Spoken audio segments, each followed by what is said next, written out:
Tom. Si je arrondis, c'est bon. Très bon. Très bien. Une très bonne heure pour partir. Allez, on y va. Donc, on commence une nouvelle partie. Et le titre, c'est Blik Fila Lonitan Lis. Sans Fila, on ne peut rien obtenir. Dans la vie, il y a certaines choses qui sont des choses obligatoires et des choses qui sont facultatives. D'accord? Il y a des choses matérielles, par exemple, c'est simple. De l'air, par exemple, c'est obligatoire. Je ne peux pas vivre sans air. De l'eau, je ne peux pas vivre sans eau. Manger, je ne peux pas vivre sans manger. Ah, voilà. On ne peut pas vivre sans manger. Donc, il y a des choses. Comment? Les fois schéma. Ah, Abraham Ben Chana. Donc, on ne peut pas vivre sans eau. Il y a des choses qui sont supplémentaires, donc des choses qui ne sont pas indispensables. Par exemple, des nourritures, par exemple, manger une orange, c'est bien, ça nous fait plaisir, mais ce n'est pas obligatoire. Tu peux très bien vivre sans orange. Et c'est pareil aussi, on a besoin, par exemple, une maison. Une personne a besoin de dormir. Il a besoin d'un lit, mais est-ce qu'il a besoin forcément d'un lit de 1,80 m? Pas forcément. Donc il y a des choses qui sont obligatoires, sans lesquelles on ne peut pas vivre, et des choses qui sont facultatives. Et ce qu'on va essayer de voir un petit peu aujourd'hui, c'est est-ce que même les choses obligatoires, on a besoin de prier dessus, ou en tout cas parfois de prier dessus. La tfila a un autre nom. La tfila s'appelle Sha'ar. Zéachar Lachem, Tzadikim Yavo. Qu'est-ce que ça veut dire Sha'ar? Sha'ar, c'est une porte. Une porte. La tfila s'appelle aussi une porte. Pourquoi? Parce que la tfila, c'est ce qui permet d'ouvrir la porte sur ce qui nous est réservé. Et d'où on voit ça? Dès le début de la Torah, on voit que quand Akadosh Baruch Hu a créé le monde, on voit que tant qu'il n'y avait pas Adam Arishon pour prier, eh bien ce n'est pas descendu. Pourquoi? Parce que on va voir un machal qui a été donné par Rabbi Shimshon. Oui, ça c'est les portes, effectivement. Shar, ça veut dire porte. Et la tfila, un des noms de la tfila, c'est Shar. C'est une porte. Pourquoi une porte? Alors le Rabbi Shimshon Pinkus, Zatzal, nous dit un machal. C'est une personne, c'est le coup qui a l'air immanquable. Une personne, elle commande par exemple sur Internet, d'accord? Elle commande quelque chose qui lui plaît et il paye d'avance, d'accord? Il paye d'avance, il vérifie que la chose est bien en stock, il voit, tout va bien, il paye et c'est marqué qu'il doit recevoir le mardi. Donc là, c'est inratable, il sait que ça va être magnifique, il va recevoir. Et effectivement, ce qu'il a commandé, sa marchandise est en stock, il n'y a aucun problème, tout est bien, c'est chez Amazon, ils en ont 200 millions en stock. Très bien, donc il attend, c'est sûr et certain. Et il attend, il voit que ça n'arrive pas. Ça n'arrive pas. Ouais, c'était avant les outils, ça. Ça n'arrive pas. Et alors il se renseigne, il dit mais qu'est-ce qui s'est passé? Pourquoi c'est pas arrivé? Bon, finalement c'était en rupture de stock. Non, pas du tout, monsieur. Pas du tout, mais simplement quand le livreur est arrivé, c'était le soir et les employés étaient déjà partis. Et donc il y avait le cadenas sur la porte. Et donc, c'était pas possible. Donc votre marchandise était présente, tout était prêt, le livreur s'est présenté, mais la porte était fermée et donc il n'y avait rien à faire. C'était impossible d'accéder à votre marchandise. C'est comme ça la tfila. Tout est prêt. Tout est prêt en haut, mais il y a le cadenas. Et c'est pour ça que la tfila s'appelle Sha'ar. Tout est prêt, disposé, c'est en stock, il n'y a aucun problème. Akadosh Baruch Hu n'est jamais en rupture de stock. La bracha, il est ad belidai. Akadosh Baruch Hu promet des fois, il dit je vais vous envoyer une bracha ad belidai. C'est promis sur quoi? Sur le maaser, ça.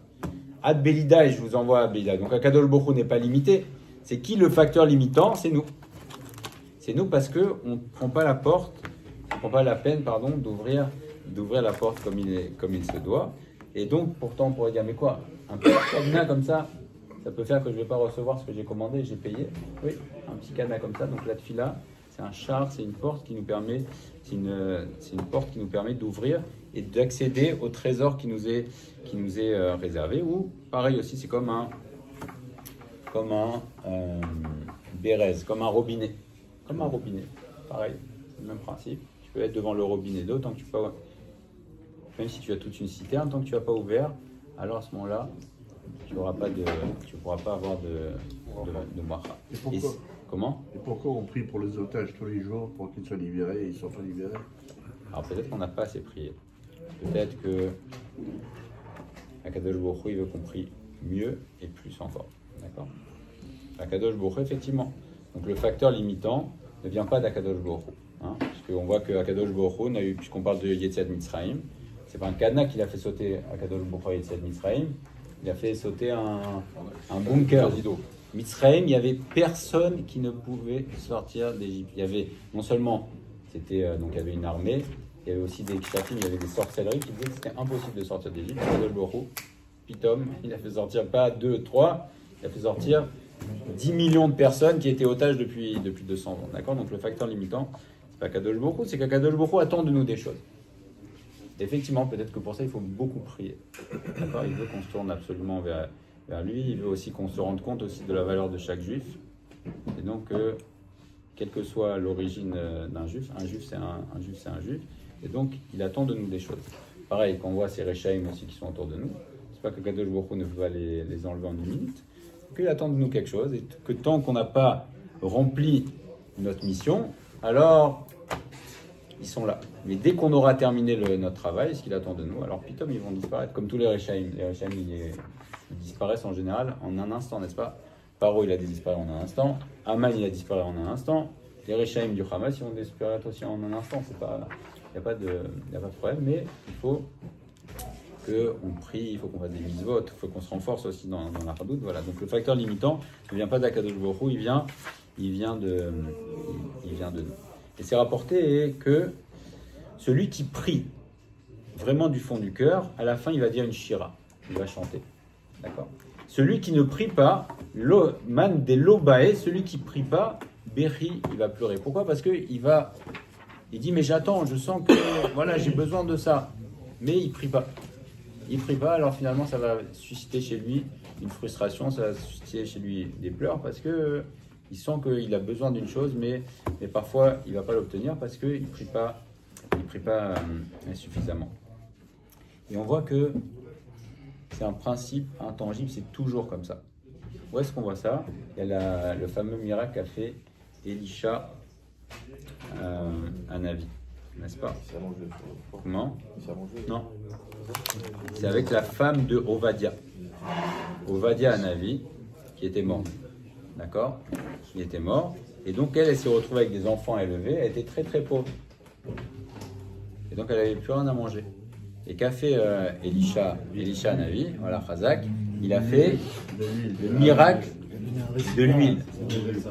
Il a fait le miracle. Et là, il y a eu de l'huile, mais Béchefa, ça veut dire il y avait une abondance d'huile extraordinaire, infiniment. Mais qu'est-ce qu'il fallait pour ça? Tant qu'elle mettait le kéli, tant qu'elle rajoutait des ustensiles, c'était bon. Dès qu'elle a arrêté de mettre les ustensiles, ça s'est arrêté. Donc de là, on voit que si on ne met pas le kéli, ça s'arrête. Si on ne met pas l'ustensile pour recevoir, ça s'arrête. Et ça veut dire quoi ça? Ça veut dire deux choses. Premièrement, comme on disait en introduction, que sans tefila, tu n'as rien. Tu peux rien obtenir. Et deuxièmement, même si tu as de la bracha, comme cette femme, ça coulait des tonnes et des tonnes d'huile. Si tu continues pas à mettre le kéli, aussi ça s'arrête. Parce que parfois on dit, bon, ben ça c'est bon, c'est un acquis. Par exemple, quelqu'un qui a on va dire des choses basiques, quelqu'un qui a un travail. Il a un bon travail, il a un bon diplôme, il dit, c'est bon, j'ai mon diplôme, c'est bon. Hein, c'est mon diplôme, c'est bon, c'est un travail, c'est sûr, la parnassa elle est assurée. Non. Détrompe-toi, mon ami. C'est pas parce que tu as un bon travail que forcément tu auras ta parnassa. Et on voit très bien qu'il y a énormément de choses. Akadosh Baruch Hu a montré au cours de ces dernières années d'ailleurs, peut-être plus qu'il y a dans les 100 ou 200 dernières années, qu'en un instant, on voit qu'il n'y a aucune garantie. Quand il y a eu le Covid, Pitom, c'est qu'il y avait la meilleure parnassa, d'un coup ils se sont retrouvés vidés. Et d'un autre côté, il y a par exemple Zoom, on voit qu'ils ont fait fortune en une minute. Hein? Alors sûrement qu'il avait dû faire une bonne fila juste avant. Mais Zoom, ils ont fait d'un coup. C'était bon, c'est connu. Bon, personnellement, je ne connaissais pas. Bon. mais c'était assez connu. Mais d'un coup, il a eu des centaines de millions de personnes. Pourquoi Pitom? Et d'un autre côté, les compagnies aériennes, elles étaient multimilliardaires. D'un coup, allez, on arrête le monde. Quand on arrête le monde, on arrête tout en 1 minute. Faillite de toutes les compagnies aériennes du monde. Alors qu'ils avaient, pour des années de trésorerie, tout s'est terminé. Donc on voit que... Il y a encore autre chose. Oui. Quand il y a la bataille contre Amalek et que Moshe il doit tenir les pouces levés, à un moment les bras ils faiblissent, ils viennent l'aider à se tenir avec ses bras. Très bien, exactement. Et bien ça aussi, c'est dans la parashat Hashavua, Chazak Ubaor, c'est quand Moshe Rabbeinu il priait. Quand il priait, donc ses mains étaient Emouna. Alors quand il mettait le Kéli, alors effectivement, maintenant quand il s'affaiblissait à cause du Ham Israël, alors effectivement il y avait plus la bracha. Donc même dans la guerre contre Amalek, on voit que c'est dépendant aussi de la tefila. Et dans Parashat Hashavua, on a un exemple. On a quand les Bnei Israël sont arrivés et qu'ils avaient soif, n'est-ce pas? Une des premières, par révolte, c'était une demande légitime des Bnei Israël. Quand ils sont arrivés, on en parlait ce matin, à l'étape, je pense que c'est Massa. Ils sont arrivés à cette étape, il n'y avait pas d'eau. Et donc ils ont demandé à Kadosh Baruch Hu. Ils sont venus voir Moshe Rabbeinu, ils lui ont dit on a soif. Et là, Moshe Rabbeinu a crié vers Kadosh Baruch Hu, il a dit de jeter le bois, le bâton qui allait adoucir ces maras. Voilà. L'eau était amère. Hein? Ouais, Et donc l'eau était amère et il lui a demandé. Prends le bois, jette-le dans l'eau. Voilà. Et là, il y a une question qui se pose. Les Bnei Israël ont été étonnés de devoir prier pour ça. Parce que l'eau, apparemment, c'est quelque chose c'est un besoin que, on pourrait dire, on pourrait avoir l'impression que la Kadosh Baruch Hu nous doit de l'eau. N'est-ce pas? Et donc, il y a une question, comment se fait-il que les Bnei Israël ont dû prier? Pourtant, ils ont vu Nissim Veniflot. Et bien justement, c'est comme ils ont vu des miracles extraordinaires, les Bnei Israël, ils ont cru que comme il y avait Akadosh Baruch Hu qui était dévoilé, etc., ils ont fait l'erreur de penser qu'ils n'avaient pas besoin de prier. Et donc Akadosh Baruch Hu leur a rappelé que même pour des choses, même quand Akadosh Baruch Hu est dévoilé, et même quand tu vois des choses extraordinaires, et ben ça ne te dispense pas de prier. Et même donc dans les périodes, que ce soit sur le plan individuel, ou sur le plan collectif aussi, il y a des périodes, on sait qu'il y a des périodes fastes pour les Bnei Israël.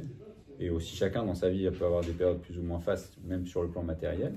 Alors c'est pas parce que tu as une période faste sur le plan matériel que pour autant tu es dispensé de prier même sur les choses basiques. Parce que sinon tu tombes dans quel travers? C'est le travers de Kori et Otsem Yadi. Et on sait que c'est très vrai. Et aussi en général les renversements de situation, que ce soit sur le plan individuel ou sur le plan collectif, ça vient quand soit la personne, soit quand le Ham Israël dit c'est Kori Votiam Yadi, vas-y comme on est fort, notre économie c'est la meilleure, notre armée c'est la meilleure, on est les meilleurs, on est les plus forts, etc. La Kadosh Baruch Hu fait que, en général, ça arrive à chaque fois, dès qu'une personne commence à penser que c'est lui le plus fort, il prend une petite... voilà. Alors ce qui est bien, c'est de prendre juste une petite gifle. Voilà. Mais si la personne ne se réveille pas, ou si le Ham Israël ne se réveille pas aussi, alors ça peut être parfois la grande gifle. Hein. Et la grande gifle, ça fait mal. Mais c'est Akadosh Baruch Hu qui fait ça pour réveiller l'homme au fait que, tu n'es pas seul, ça ne vient pas tout seul, il faut que tu mettes le Kéli. Alors le Kéli, c'est la tefila, le Kéli, c'est la reconnaissance, le Kéli, c'est la conscience permanente que tout vient d'Akadosh Baruch Hu. Et comme vous demandiez également, donc non seulement il faut prier, même sur les choses qu'on a, même sur les choses basiques, il faut prier. Parce qu'on voit qu'on n'a pas d'acquis. Et également, le facteur limitant, c'est jamais Akadosh Baruch Hu. D'accord? C'est que Akadosh Baruch Hu, toujours, quand on voit qu'il y a une situation qui est bloquée, il attend de nous quelque chose, Akadosh Baruch Hu. Et en l'occurrence, très souvent, et c'est pour ça qu'on voit que l'homme Israël est en train de prier, tout le monde, Achenu, Kol Bet Israël, on prie pour les Chayalim, etc., etc. Parce que Akadosh Baruch Hu, c'est un Zman où il veut qu'on prie. Oui. Mais il y a plein d'éléments qui sont contradictoires, enfin, d'après ce que je comprends. C'est que là, là, tu parlais de prier pour les autres. Donc, effectivement, il y a toute une ardoute pour prier pour les Chayalim, pour ceux qui mettent les autres, les Khatofim, etc. Mais quand on parle de soi, on nous demande de mettre du cœur. Le problème, c'est qu'on n'arrête pas de nous dire justement dans notre vie quotidienne, ne raisonne pas avec tes émotions, raisonne avec ton cerveau. Or, dans la tefila, c'est un peu le contraire. C'est-à-dire qu'on nous demande de mettre de l'émotion pure et de demander en personnel les éléments, alors qu'on n'arrête pas de dire aussi que finalement, si tu veux être entre guillemets exaucé, prie pas pour toi, prie pour les autres. Donc il y a plein de contradictions, enfin je trouve qu'il y a plein de contradictions justement dans la tefila. En tout cas pour moi c'est pas clair du tout, quoi. Souvent je sais plus quoi faire, quoi. Je sais pas ce qu'il faut demander, quoi demander, quand demander oui, mais pour soi j'ai l'impression qu'il faut rien demander, et pourtant on est en train de dire le contraire. Très bien. Alors dans la Hamida, on a vu que les brachot sont au pluriel, d'accord? Donc les brachot, les demandes de la Hamida, ça concerne tout le monde. Maintenant on a vu que tu peux intercaler des demandes personnelles. En dehors de la Hamida, si chacun a des besoins, quelqu'un qui a un problème de santé, nous, alors il va prier pour sa santé, bien sûr qu'il prie pour sa santé, d'accord? On a le droit de prier pour soi. Maintenant, dans la Hamida, c'est une demande qui est générale, il ne faut pas se tromper. Donc il ne faut pas penser que la Hamida, c'est une demande personnelle, mais on a le droit de faire des demandes personnelles. Maintenant, ce que tu demandes, c'est concernant le cœur et l'esprit. Alors c'est vrai que ce qui doit dominer chez l'homme, c'est le sechel, mais chas v'shalom, d'éteindre son cœur. C'est très grave d'éteindre son cœur. Quelqu'un qui va être uniquement réfléchir et qui va plus avoir de sentiments, c'est quelqu'un qui est éteint aussi. À l'inverse, quelqu'un qui n'a pas d'esprit, qui réfléchit que par le sentiment, c'est quelqu'un qui va être très impulsif et qui ne va pas avoir de chemin de vie. Mais le sechel, l'esprit ne doit pas éteindre les sentiments, au contraire. C'est qu'il doit avoir un système de vase communicant qui fait que l'esprit domine les sentiments, mais pas les éteint. Donc la tefila, effectivement, donc la tefila, il faut savoir vers qui on va, on doit se préparer à la tefila, donc ça c'est l'esprit, savoir réfléchir devant qui tu es, et après déverse ton cœur, d'accord? Donc le cœur ne doit pas être éteint par l'esprit. Mais est-ce que la prière c'est un cri du cœur ou c'est quelque chose que tu fais machinalement? C'est un cri du cœur. Alors on a dit, mais on doit avoir l'esprit, c'est-à-dire que quelqu'un, si par exemple quelqu'un est uniquement dans la dimension sentimentale, il va prier que quand il veut. D'accord? Donc déjà on te dit non, pas quand tu veux, tu as déjà trois rendez-vous. Après, si c'est un cri du cœur, une personne ne va par exemple prier que quand il a un très gros problème. On te dit non, mais le sechel, sache que tu dois réfléchir au fait que tout dépend d'Akadosh Baruch Hu, donc ça c'est le sechel, et après tu déverses ton cœur. Mais ça doit rester un cri du cœur. Donc quelqu'un qui a fait une prière machinale, il passe à côté de la tefila. La tefila c'est Avodah Shebalev, c'est le travail du cœur. Donc il passe complètement à côté de la tefila. Néanmoins, ça doit pas être quelque chose de machinal, mais ça doit pas être également je prie que quand j'ai besoin, ou bien aussi ça peut être le travers de la tefila aussi, c'est voilà par exemple quelqu'un qui ah mais Hachem, j'ai crié vers toi et tu me réponds pas. Qu'est-ce que ça veut dire? Non, calme-toi aussi. Donc on doit toujours avoir effectivement le sechel qui va dominer, mais la tefila ça doit être un moment où oui on laisse parler notre cœur, on doit laisser parler notre cœur, puisque la tefila c'est avoda chez Balem. Donc ça c'est l'esprit. Oui. Pour reprendre l'exemple des Israël et de l'eau, quelqu'un qui aurait, je sais pas, une usine à eau, 200 litres d'eau à la maison et un tamis à bas, on ne peut pas lui demander de prier pour avoir de l'eau, peut-être dire merci pour toute la quantité d'eau qu'il a, mais on ne peut pas envisager. C'est presque. Non, mais c'est presque. C'est la place d'un père et d'un enfant, ça sera là. Merci. Conserver la mort. Si tu mets ça dans le domaine de la santé, tu as la réponse. D'accord, tu demandes de conserver, tu demandes pas